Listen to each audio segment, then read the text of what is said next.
Good day, Internet, and Happy New Year. Brought in the New Year last night by bending this up. So I did a lot of measuring yesterday, a lot of drafting, and then eventually some bending. And the difficult part is going to be up here, where it kind of becomes a tub, and it kind of does some of that. I think what we're going to do is cut this at a 45 on each side, and then bend things from there. It's going to be a slow, iterative process, but I knew that it would be. That's actually looking kind of cool. I'm glad that I went with 20 gauge for this. Glad that I went with 20 gauge for this pan, because you can kind of bend it by hand. So this here, I just bent with my hands. I didn't use the brake or anything, because I couldn't get something this weird in the brake. But see, by cutting that and overlapping them, we've kind of made a floor pan looking sort of deal. It's looking neat so far. Does it actually meet up with anything on the car? I don't know.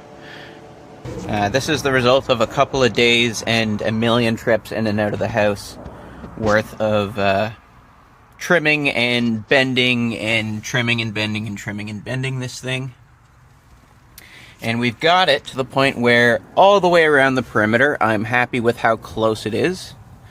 But now I have to do all the surface prep and boring stuff. So I got a lot of paint to remove, and I want to brake clean some stuff. There's still a whole bunch of that sound deadener goop on there. And yeah, just the boring stuff. And then eventually, hopefully today, we will get to the point of welding this thing in there. Alright, that's not that much better. Probably doesn't look that much better, but it's gonna have to do, because I've been cleaning this for like 2 hours now. Probably doesn't look like it. This is why sandblasting is so awesome, because it just immediately cuts through all of the bullshit and gets it ready for paint immediately. But it's very hard getting in here and cleaning all this stuff. But up here isn't quite at the same level as down here is. This is going to be a separate piece of work that happens after the floor is done. So that's why it's a little bit extra crusty, but right here, we're down to the metal. For areas like here, where it's a little pitted, and I obviously didn't get every last little bit of rust, we are going to hit this with rust converter. For where I want to drip it into the seams, we're going to use the paintbrush style rust converter, and for everywhere else that looks like it might have rust, I'm going to hit it with the spray paint type rust converter.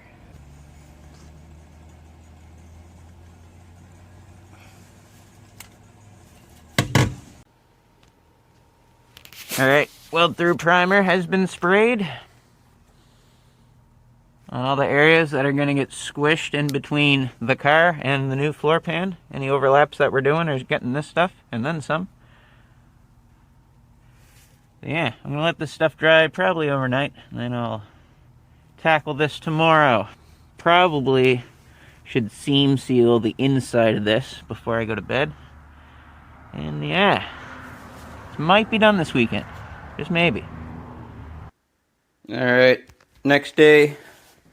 I have a lot of holes to drill and a lot of holes to weld.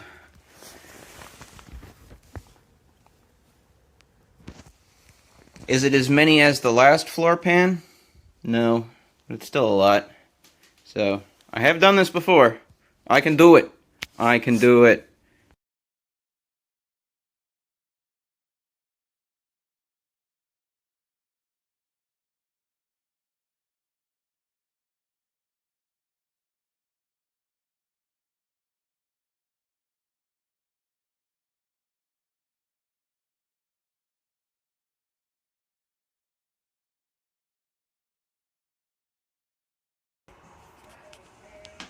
One, 2, 3, 4, 5, 6, 7, 8, 9, 10, 11, 12, 13, 14, 15, 16, 17, 58, 59, 60, 61, 62, 63, 64, and we'll probably drill some extra ones as well. So, we're gonna get some practice today.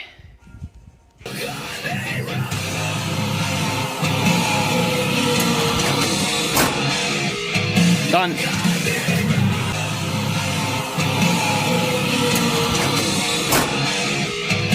done. But Giles, you say, how is weld through primer going to work if you put rust converter paint in between the metal and the weld on? The answer is that it's not, and I don't know what I was thinking. So it ended up being a pretty, I mean, this paint is sticking pretty well, and I am convinced that the rust is rust converted underneath there. However, that made issues for our spot welds. So whenever I used this stuff when I was doing the work on this fender, I used it properly and I put it straight onto new metal. But spraying it on top of even a thin layer of rust converter makes the weld through not work. So I'm just going through. I took a drill bit and I ground it flat on the end so it wouldn't actually drill through any material, and I'm just going through and messing up the paint underneath each one of these before I continue. But we got a couple down. They started off a little messy because it wasn't connecting very well, but once we do this, I think it'll be fine. I don't know if this is a 2000 IQ move or a 0 IQ move, but I was wondering, like, can I make a variable length stick that I can jam against this piece of metal to push down on the floor so that I can get these nice and flush like that? I built this without even leaving the tent.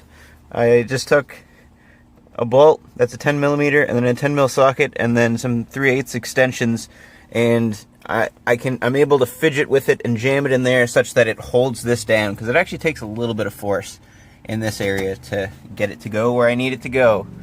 So yeah, this is kind of funny. Welding progress update. I really wanted to do a time lapse of welding this entire thing, but it's spanning over multiple days, and also it's a really squidgy area to try and get a camera in on the action. So we won't do that this time.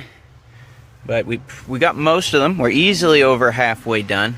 But I got over here and I got down here. So the real challenge in this is getting the pieces of metal basically touching one another whenever they don't quite want to, because I custom fabbed this floor pan and it's pretty close. And you can, like, if you clamp things together, then you can get them touching one another, but most of these, it's not possible to clamp it. So in some places, I have used screws to pull it together. I've actually gotten pretty good at filling in those holes. Like, this was originally a hole that a screw went through, and I just filled it in. So that's a nice new skill that we got. But this one blew through completely, so we're going to skip it for now and go over here. Keep on going. Keep on going till there ain't no more welding to do. So, I don't think I recorded any of this, but I'm honestly pretty proud of this bead that I laid down all the way around here. Yeah, I skipped over these bump bits. We're going to fill in those with seam sealer. No, that is not what a professional would do, but this is pretty good, you know, for this being completely rusted out before. I don't even need to seam seal the top part because it's sealed with steel. Feels good, man. So, that's done.